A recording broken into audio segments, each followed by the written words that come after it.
Olá, queridos, boa tarde. Nós estamos aqui hoje, nesse espaço diferente, fora da sala de aula, para a nossa aula de geografia do terceiro ano, tá certo? E hoje, assim, escolhi esse ambiente assim ao ar livre, porque tá um calor imenso, mas nada vai mudar, tá? Nós continuamos com o nosso livro. Eu vou fazendo a leitura e você vai acompanhando aí no seu livro a partir da página 308, quando nós vamos falar de lazer e cultura no município. A nossa aula de hoje ela vai ser um pouco extensa, porque esse assunto lazer e cultura no município é a continuação da nossa última aula. Então nós vamos abranger esse assunto apenas como complemento da nossa última aula de geografia que nós tivemos, onde o assunto foi os serviços públicos do município, E aí nós vamos iniciar uma nova unidade, que vai falar da agricultura, da pecuária e do extrativismo, tá certo? Então vamos lá acompanhando? Olha, eu já vou pegando aqui o meu livro, tá? Já bem organizadinho. O seu aí você vai abrir, como eu disse, na página 308, tá bom? Então vamos lá, vou começar aqui a nossa leitura. O lazer e a programação cultural de um município também são serviços oferecidos pela prefeitura e são muito importantes para os cidadãos. Por isso, toda prefeitura deve proporcionar à população opções gratuitas e de qualidade que estimulem o acesso à arte, à ciência e ao divertimento. Aqui em Campina Grande, nós temos inclusive o Parque do Povo, que é um lugar de divertimento, onde acontece aí uma das festas culturais mais conhecidas no Brasil inteiro e até mesmo no mundo, conhecido como o maior São João do mundo. Também é oferecido no período aí do carnaval, são oferecidos alguns desfiles, ao ar livre aí para alguns blocos carnavalescos. Acontece também a consciência cristã, para os cristãos, para os evangélicos de diversas denominações. Acontece também o encontro para a nova consciência e outros eventos paralelos, que aí proporciona assim um conhecimento, uma troca de culturas assim. E também diversão para a galera, para todo mundo que gosta. Nós também temos na nossa cidade o Parque da Criança, Inclusive, todo ano acontece o domingo no parque. Mas, independente disso, também o Parque da Criança é um local, assim, bem legal, com árvores, como tem aqui, árvores, com alguns brinquedos, playground para a galerinha brincar, espaço para correr, para andar de bicicleta, de patins, para jogar futebol, um espaço de diversão aí gratuito para quem gosta, de se divertir. Bom, nós também temos, aqui em Campina Grande nós não temos zoológico, mas em João Pessoa, também no nosso estado, também tem zoológico, tá? E aí a gente vê diversos lugares, parques, jardins, quadras esportivas, museus, Às vezes esses serviços eles não são totalmente gratuitos, porque existem empresas que administram, esses lugares. E às vezes cobram uma taxinha mínima. Por exemplo, eu procurando saber do zoológico em João Pessoa, fiquei sabendo que a taxa de entrada é R$2, tão barato e tão acessível aí à população. Então vamos continuar. Alguns exemplos de lugares de lazer são cinemas, estádios, clubes, teatros, parques, jardins, zoológicos, bibliotecas, quadras esportivas e museus. E aí você vai ver no seu livro uma imagem do Jardim Botânico de São Paulo, tá? No ano de 2015. E aí já tem uma atividade, É a sua vez. Questão 1. Responda as perguntas a seguir e faça o que se pede. A. Quais são as suas opções de lazer nos fins de semana?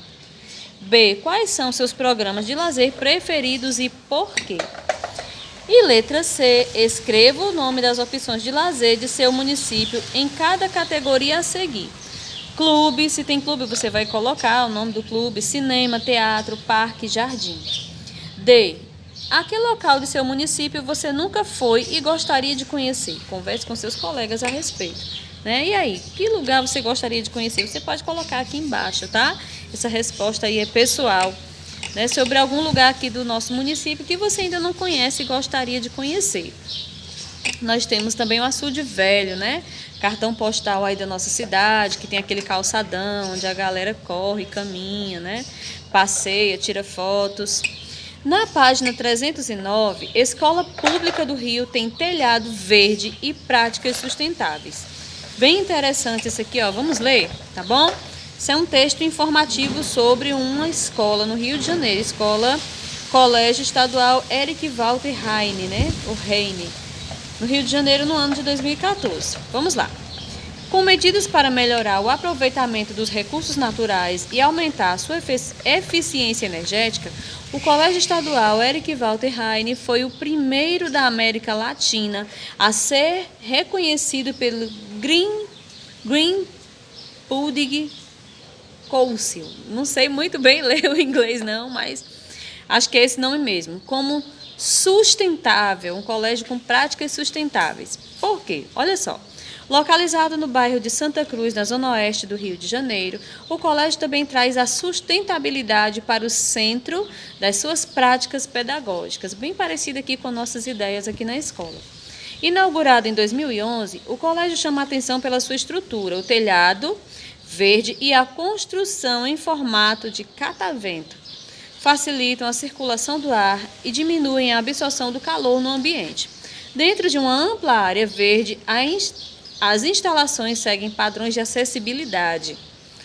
Fazem o reaproveitamento de água da chuva, utilizam lâmpadas LED, possuem placas fotovoltaicas que também ajudam a garantir a sustentabilidade do projeto. Com um investimento inicial de 16 milhões, a construção sustentável foi capaz de reduzir até 40% no consumo de energia da escola e poupar 5 mil mensais em despesas de água e luz.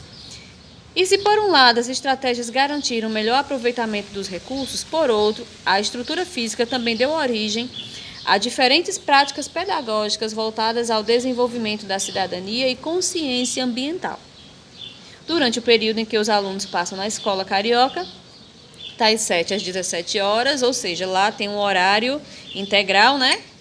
As disciplinas do currículo básico e aulas técnicas dividem espaço com atividades de reciclagem, cuidados com a horta e manutenção do telhado verde. E aí você pode ver aí uma imagem dessa escola, né?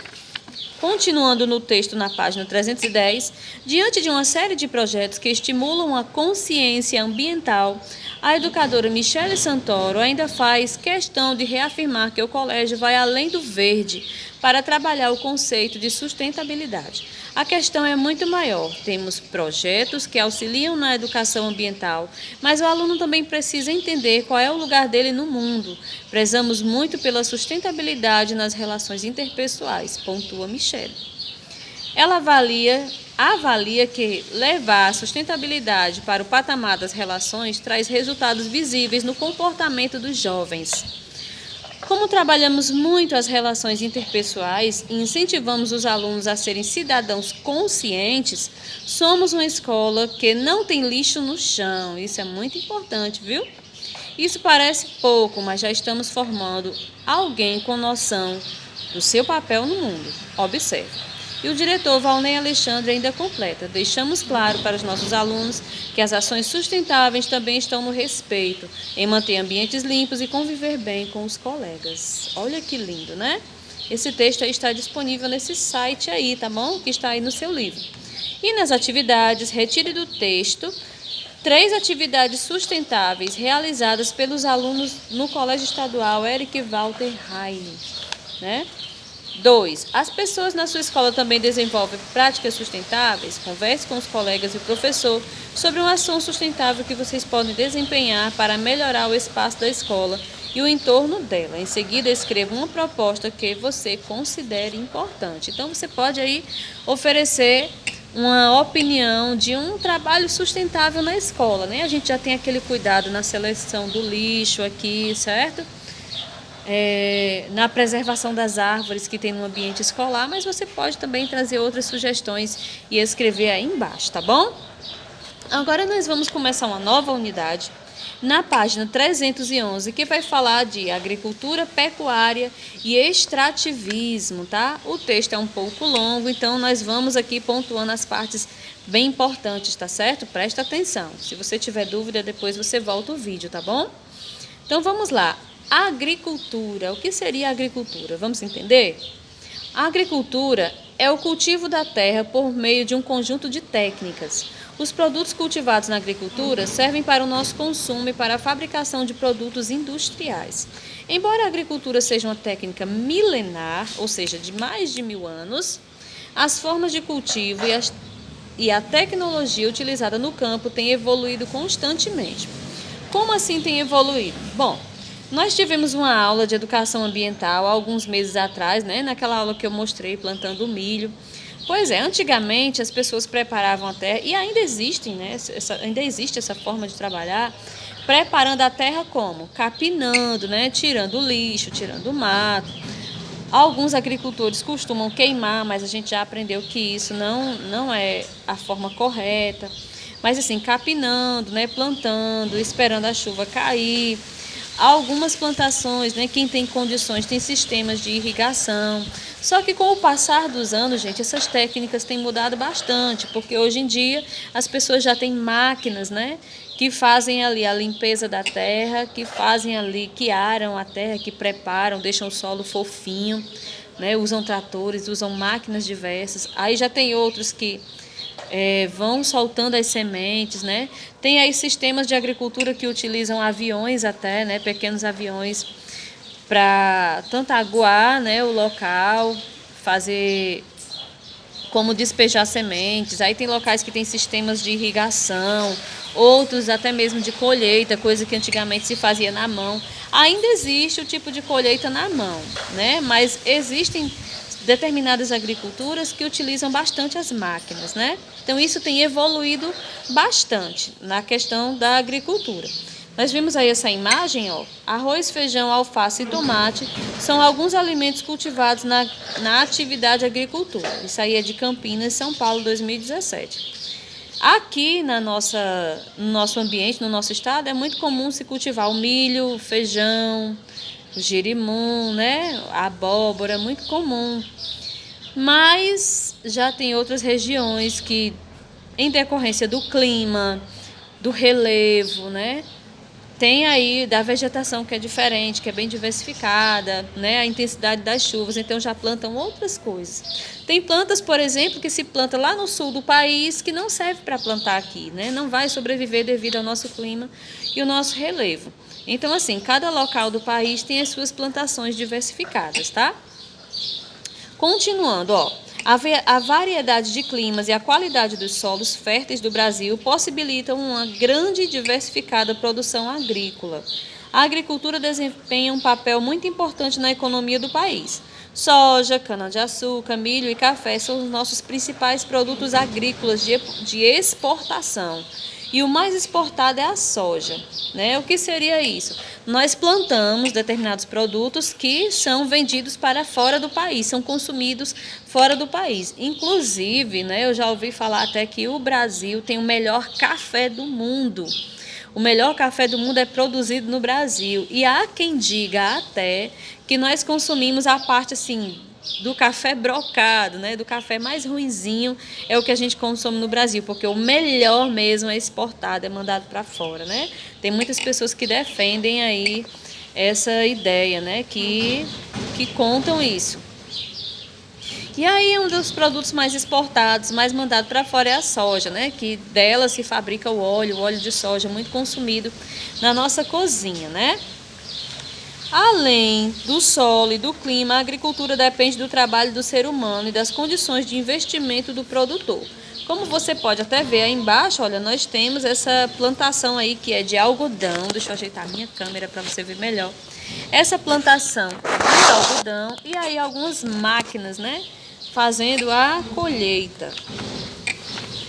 Na página seguinte, página 312, vamos continuando. Para que a colheita renda uma boa produção e lucros, né, dinheiro, din-din, é necessário adubar o solo, conservando-o sempre para o bom plantio, né, deixando o solo sempre fofinho e com nutrientes necessários, irrigar, isto é, molhar os terrenos secos, drenar o solo para retirar o excesso de água dos terrenos encharcados, como é o exemplo aí do Pantanal, né? Pantanal, o nome já está dizendo, de pântano, né? São lugares assim encharcados. e às vezes é preciso fazer a drenagem, né, retirar o excesso para que determinadas plantas possam ser cultivadas ali. Evitar queimar o mato, né, as queimadas na hora de limpar o terreno, pois destrói os nutrientes do solo, tornando-o pobre. Combater as pragas, evitando o uso abusivo de produtos agrotóxicos, né, que são aqueles venenos que colocam para matar as pragas, pois alteram o equilíbrio do solo, né, deixa o solo ali com veneno, né. Fazer curvas nos terrenos inclinados, as curvas de nível, para impedir que a água da chuva leve a camada fértil do solo. E você pode ver aí embaixo algumas imagens na nossa atividade. Vamos lá. Observe as fotografias a seguir e escreva o cuidado com o solo registrado em cada caso.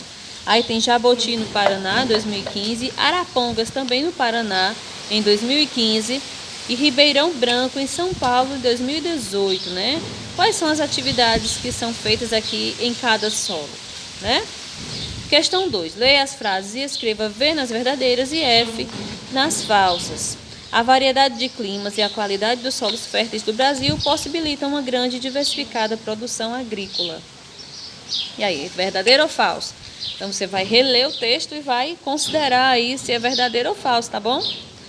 A agricultura não desempenha um papel importante na economia do país. Deve-se combater as pragas usando agrotóxicos. Queimar o solo para limpar o terreno é prejudicial. E terceira questão, faça uma lista dos produtos agrícolas que você costuma consumir com regularidade. Depois, em uma roda de conversa, compartilhe suas respostas com os colegas e fale da importância da agricultura em nossas vidas. Aqui você só não vai poder compartilhar com os colegas. Gente, o rosto de Azaf apareceu aí rapidamente, mas não vai aparecer mais, né, Azaf? E você só não vai compartilhar com os colegas, né? Porque não estamos em sala de aula, mas você vai fazer as suas observações aqui embaixo. Pecuária, na página 313, né?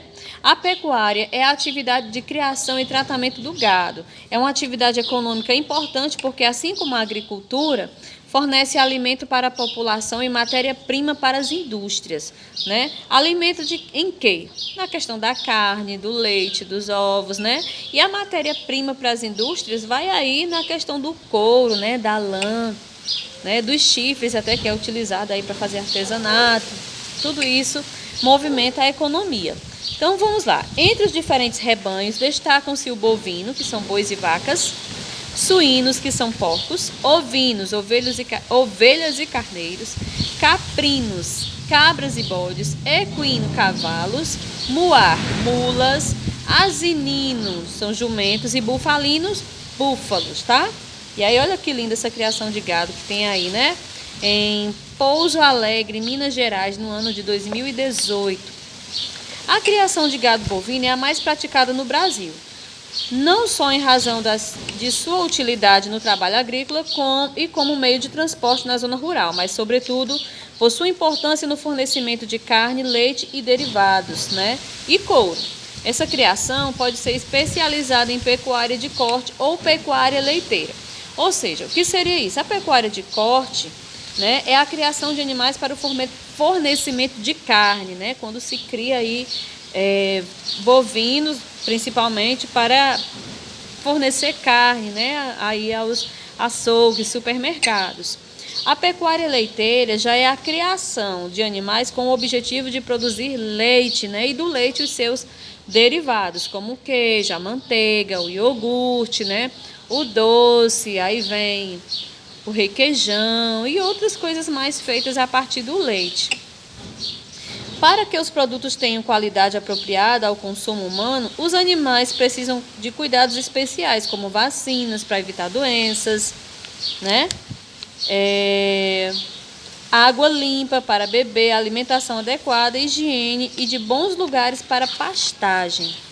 Na página seguinte, que é a página 314, você vai encontrar uma atividade, né? Olha só, para saber mais. Os rebanhos de gado bovino e de outros tipos são numerosos no Brasil. A atividade pecuária causa impactos na paisagem do campo, com o desmatamento da vegetação para a pastagem. Uma outra coisa que a gente precisa entender antes da atividade. Tem muita gente aí que cria o gado, né, e aí acaba destruindo florestas para apenas ter um lugar de pastagem para esses animais, né? E o que é preciso aí é se tomar medidas conscientes, né? Para que nem se atrapalhe a questão econômica, né?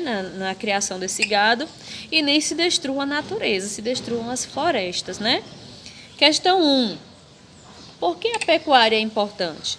2. Cite 3 tipos de rebanhos criados pelos pecuaristas no Brasil.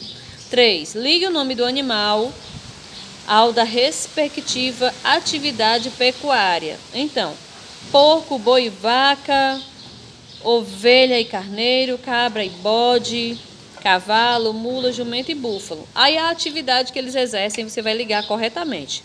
Muar, bovino, bufalino, suíno, equino, caprino, ovino e asinino.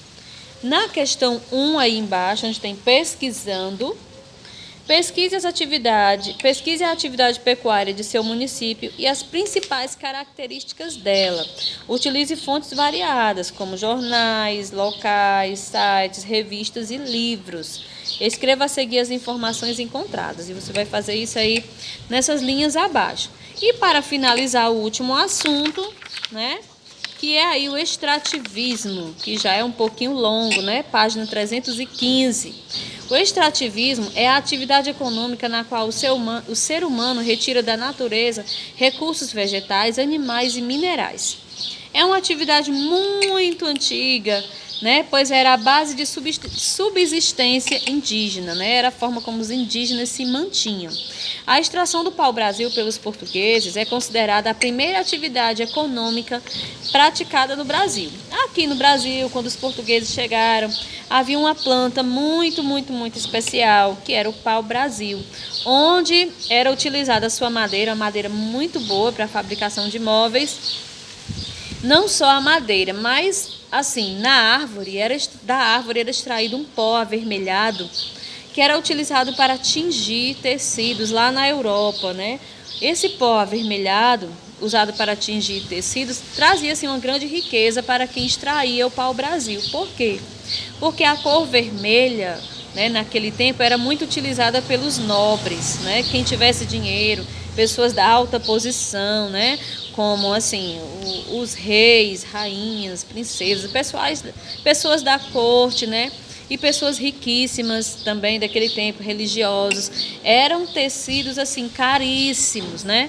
Então, o que é que se fazia? Se extraía o pau-brasil e além de se utilizar a madeira para a fabricação de móveis, era também utilizado para tingir esses tecidos, certo? Continuando aqui, o principal produto do extrativismo vegetal, né, que é o primeiro extrativismo aí, no Brasil é a madeira, cuja extração costuma movimentar muito mais dinheiro do que todas as demais extrações vegetais juntas. A madeira é muito utilizada na construção civil e na fabricação de papel e celulose, né? Além disso, não só de papel e celulose, mas você pode ver aí nessa imagem a seringueira, que é uma planta amazônica, de onde dela se retira, né, o látex usado na fabricação de borracha. O extrativismo animal, né? O extrativismo animal é a prática da pesca e da caça. A pesca é praticada no mar, em rios, lagos e represas. No extenso litoral brasileiro, há uma enorme variedade de peixes e frutos do mar. E aí você pode ver a imagem do rapaz aí pescando, né, do indígena, em Mato Grosso, no ano de 2018. Já o extrativismo mineral, que é o que a gente vai ver agora, o extrativismo mineral retira do solo, retira do solo os minérios, nome dado aos minerais que são utilizados economicamente. O ouro, né, pedras preciosas, já foram bastante exploradas no Brasil. Inclusive, aqui no Brasil tem um local chamado Serra Pelada, ali para o lado do Pará, de onde se extraía muito ouro antigamente. Hoje em dia é um local fechado, é um local assim preservado pelo governo federal, devido à grande extração ali de ouro naquele lugar e devido a ter causado assim grandes impactos ambientais, além de algumas mortes, né? Muitas mortes. Inclusive, tem até um filme de comédia, Os Trapalhões na Serra Pelada, você pode assistir, é bem interessante, vai contar um pouco de como era feito esse trabalho ali na Serra Pelada, ali no Pará, certo? Atualmente, a maior produção brasileira de ouro ocorre em Minas Gerais. Continuando aqui. Vamos lá. Os principais minérios do solo brasileiro são ferro, manganês, bauxita, que é a matéria-prima utilizada para fabricar o alumínio, níquel, chumbo, níquel, né, que é utilizado na fabricação de moedas e outras coisas mais, chumbo, cobre, petróleo, bastante, né? Carvão mineral e sal marinho, nosso sal de cozinha, né? Eles são extraídos em escala industrial. O minério de ferro é o mais importante mineral exportado e as nossas jazidas de ferro, né, os locais onde encontramos ferro, estão entre as maiores e melhores do mundo. O manganês é um minério importante para a fabricação do aço. As principais áreas produtoras estão na Serra dos Carajás, no Pará, e no quadrilátero ferrífero, em Minas Gerais. O petróleo é uma grande fonte de riqueza encontrada em nosso solo e na plataforma continental no litoral. É explorado em diversos estados brasileiros pela Petrobras, principalmente na Bahia, Sergipe, Alagoas e Rio de Janeiro, e também em São Paulo. Do petróleo se fabrica a gasolina, o querosene, os óleos combustíveis, entre outros produtos, inclusive um tipo de borracha, a borracha de pneu é fabricada a partir do petróleo, o plástico, né? E até mesmo o asfalto que a gente caminha na rua vem a partir do petróleo, tá? Continuando, o carvão mineral é muito utilizado como fonte de energia na indústria siderúrgica e na metalúrgica. Suas principais jazidas estão no sul do Brasil, nos estados de Santa Catarina e Rio Grande do Sul. O sal marinho, utilizado no consumo humano e animal, na pecuária bovina, é extraído principalmente no litoral do Rio de Janeiro e no Rio Grande do Norte. Inclusive também no litoral cearense, né? Lá no Ceará também, onde eu morei, eu digo porque eu conheci uma salina, né? Que é retirada ali do mar, o sal de cozinha, né? Eu já estive presente em uma. Então vamos à nossa atividade aí nas páginas 317 e 318. Quais são os produtos provenientes de extrativismo que você mais consome, né? Nas atividades 1, onde encontramos as maiores jazidas de sal marinho, petróleo, minério de ferro, carvão mineral? E aí, você responde, tá? 2, quais são os principais usos do sal marinho retirado no Rio de Janeiro e no Rio Grande do Norte? O interessante é que, às vezes, uma determinada pergunta de uma questão serve como resposta para outra, né? Você já está vendo aí, já ligou, né? 3. Escreva o nome de 2 produtos originados do extrativismo: vegetal, animal e mineral. Pesquisando, no estado em que você mora, há atividades de extração? Quais são as mais importantes, né? A gente tem, viu? Vamos dar uma pesquisada aí. Na página 318, responda as perguntas a seguir. O que é extrativismo? B. Qual é o principal produto do extrativismo vegetal no Brasil? Isso aí tá facílimo, viu, gente? C. Qual foi a primeira atividade econômica que os portugueses praticaram no Brasil? 2. Observe as imagens a seguir e escreva que tipo de atividade cada uma representa. A. Trabalhador retira leite do gado. Que atividade é essa? Animal, extrativismo. Animal, vegetal, mineral, é pecuária, é agricultura, é o quê? Então, você vai responder aí. B. Colheita mecanizada de café. Vai ser o quê? Agricultura, pecuária, extrativismo. C. Trabalhador carrega cachos de açaí. Você também vai dizer se é extrativismo, se é agricultura ou pecuária.